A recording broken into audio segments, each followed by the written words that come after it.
4 জন শিশুসহ 20 জন বাংলাদেশি আটক। বেআইনিভাবে বাংলাদেশ থেকে ভারতে প্রবেশ করতে গিয়ে সুন্দরবন কোস্টাল থানার পুলিশের হাতে গ্রেপ্তার হলো 20 জন বাংলাদেশি নাগরিক। অবৈধভাবে বাংলাদেশ থেকে ভারতে ঢুকে বসবাসের চেষ্টা করার জন্যই ভারতীয় সীমানায় ঢুকে পড়েছিল, এমনটাই পুলিশ সূত্র মারফত জানা গিয়েছে। তাদেরকে মঙ্গলবার আলিপুর আদালতে নিয়ে যাওয়া হয় সুন্দরবন কোস্টাল থানার পুলিশের তরফে।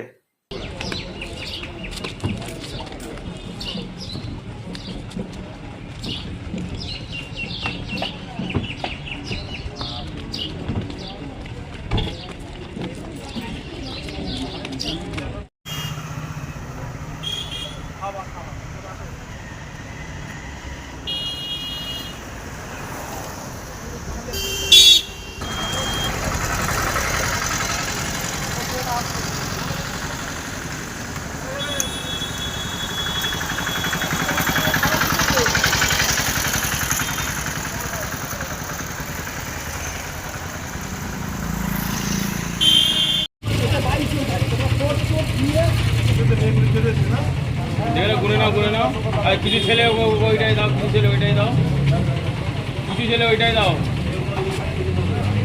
একসঙ্গে তো গ্যারা বেড়া করবে।